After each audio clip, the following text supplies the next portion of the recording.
Hey guys, if you're currently a federal employee and you're nearing retirement, you need to watch this video. I'm going to uncover the three most important areas that any individual that's nearing retirement or they're currently in retirement, the three steps that you need to take to make sure that you have pure retirement confidence. Please understand that as a federal employee, you have three main benefits that other individuals do not have. One, you have a pension plan. Two, if you've been working for a specific amount of time, you have access to a Social Security benefit when you hit retirement. And three, which really was tailored for this video, is for the Thrift Savings Plan, which is like a 401k account, but obviously set up for federal employees. So how much do I need in my TSP before I retire? I'm going to show you the exact calculation so that you're going to understand how you calculate your expenses. The expenses are going to be crucial for everything because this is going to really be your bottom line number that you have to hit each month.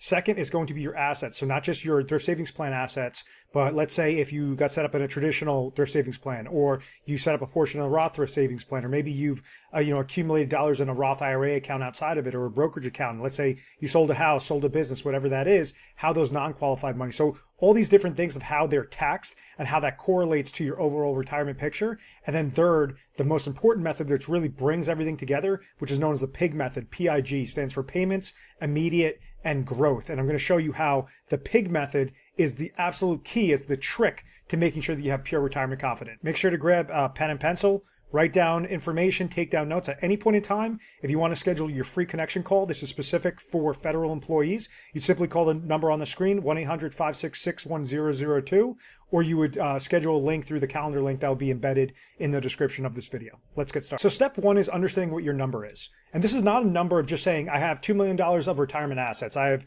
800,000 of retirement assets. That number is important, but it's all about finding out what is your personalized number. What is your personalized number to get to that you have to hit every single day, every single month, every single year from the date that you say, I want to stop working and start living throughout my retirement. This is where the number is crucial. So it's broken down into two main areas. And I have a picture up on the screen because I want you to remember this picture. And what you see is an older gentleman, and he's sitting down for a cup of coffee, and he's holding in a large mug.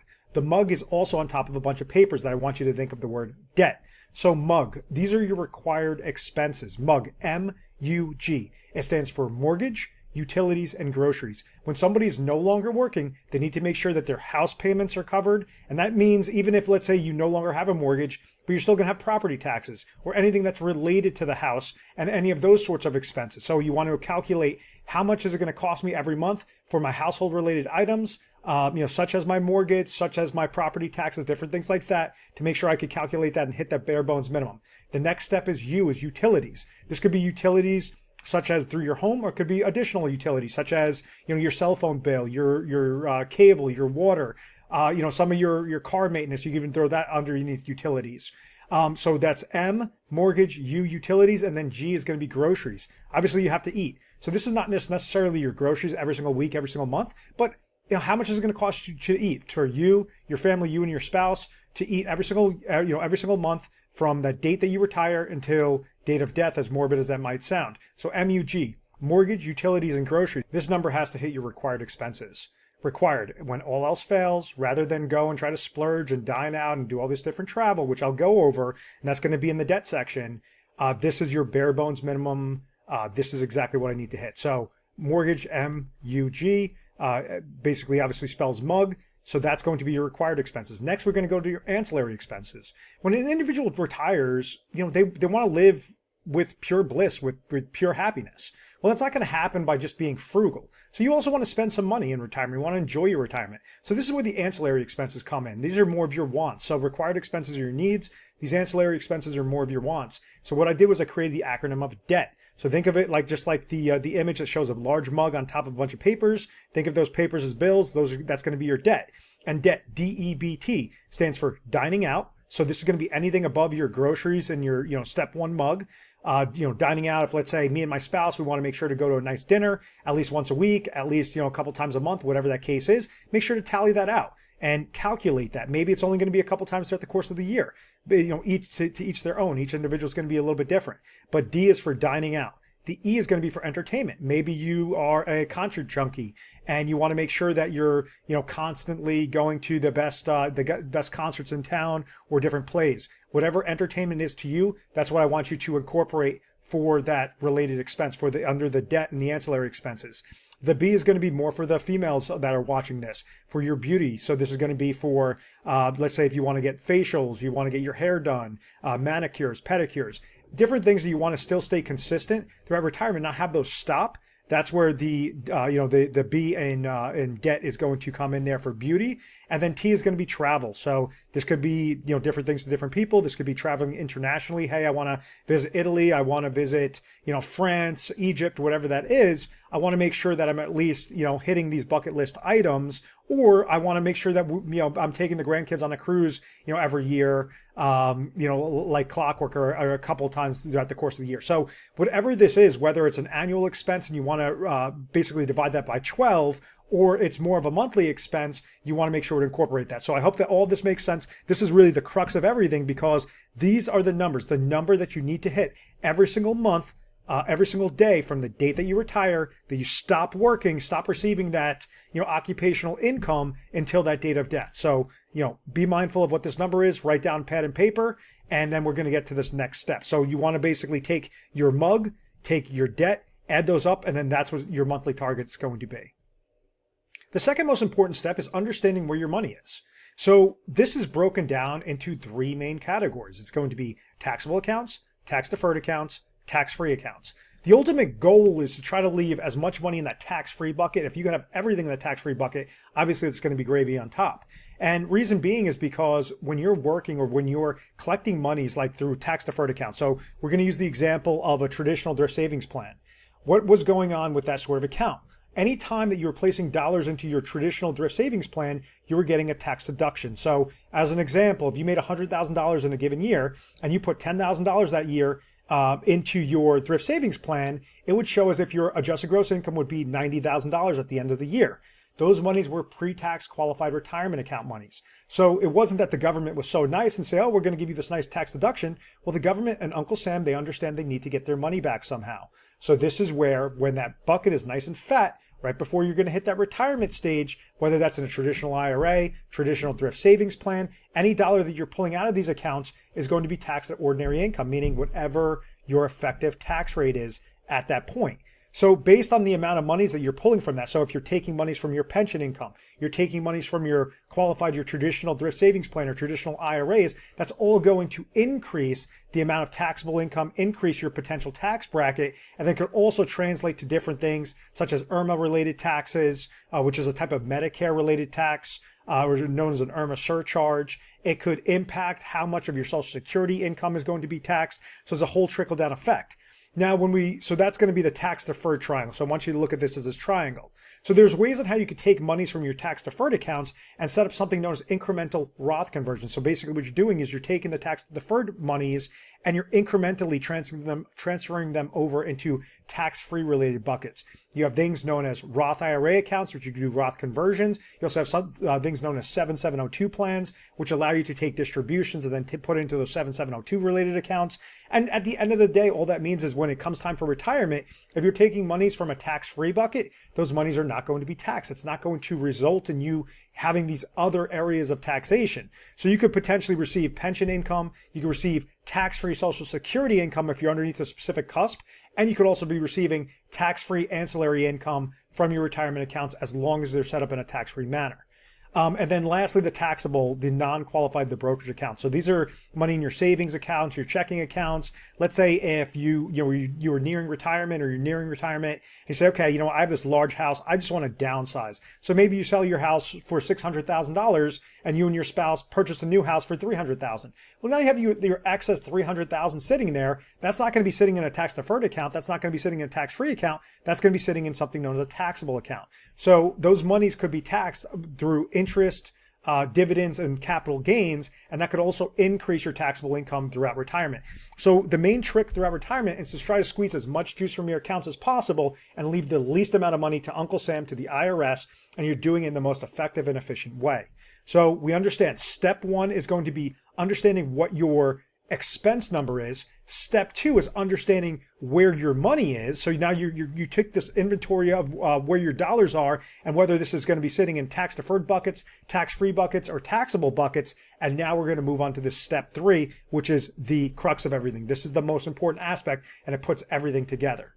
And this is something known as the pig method. So look at this stupid looking pig up on your screen, and it's pig in a suit holding some dollar bills. And there's an acronym of PIG. It stands for payments, immediate, and growth. So there's three things that every individual needs to figure out before they're retired, or if they're currently retired, how to stay retired forever. Number one is they need to make sure if they're no longer working, their retirement paycheck is greater than or equal to their expenses. So your payments need to cover your expenses. So as an example, let's say if you have $50,000 coming to you from your pension income, you have another $30,000 coming to you from Social Security income, but when tallying up what your expenses are for your dream retirement scenario, that expense number comes out to $100,000 per year. Well, $50,000 plus $30,000 is only $80,000. This is where you have a gap of $20,000 in this example. So how can you close up that gap? That means tallying up everything from step two. So remember how we said, where's your money? Traditional thrift savings plans or Roth thrift savings plans or non-qualified accounts. What is that total aggregated number? And then how do we back up into the math? So if there's a $20,000 gap, you want to use the smallest amount of dollars, only as much as necessary to cover your payments. So you have to make sure that each lane is optimized. So if let's say you have a non-optimized plan with your income plan and you do not have a withdrawal type strategy and somebody has $800,000 of assets saved up, they could use the full $800,000 to hit that $20,000 need. That's a big problem because if you set up different strategies correctly, and this is something that we try to help individuals on a national basis do every day, is there a way that out of your $800,000, you could use $200,000 to create an optimized tax-free or an optimized withdrawal strategy to cover that $20,000 gap? So out of your $80,000, use $20,000 in step one in the payments method.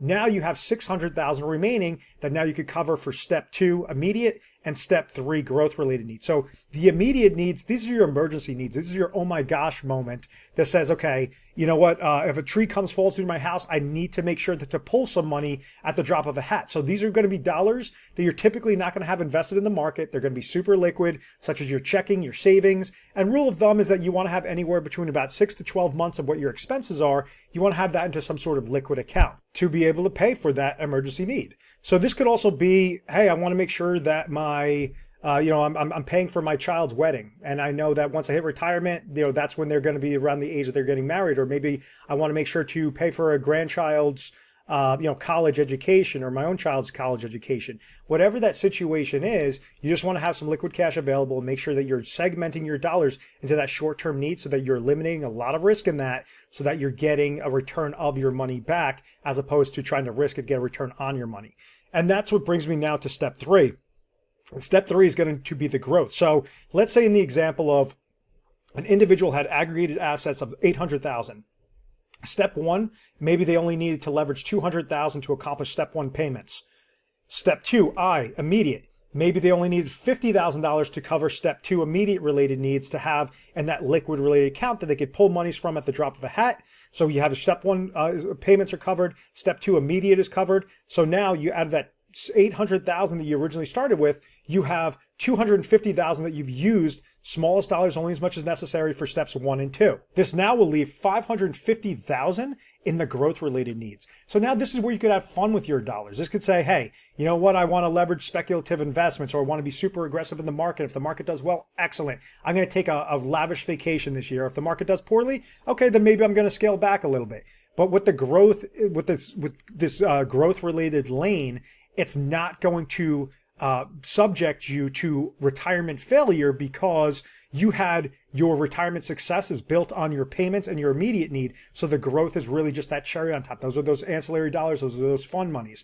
So this is really more for those longer term needs. So maybe, hey, I want to make sure that I'm leaving some sort of legacy to my children, to my grandchildren, or I want to donate this to a charity of my choice, a church, whatever that is. That's where individuals would basically keep those dollars in that growth related bucket. So with these 3-tiered model, with the PIG method, the trick is to try to leave as much money in the growth side as possible, but make sure that you're using the least amount of risk. You're covering your bases with your payments need, which is going to cover your mug and your debt, which I was showing you the acronyms, earlier, and then your immediate needs, so that it's leaving the most amount in your fund-related dollars, and that's really with your growth. So I hope that everything makes sense. I wanted to keep this video nice and simple for you, but the end result is you need to get a custom TSP plan.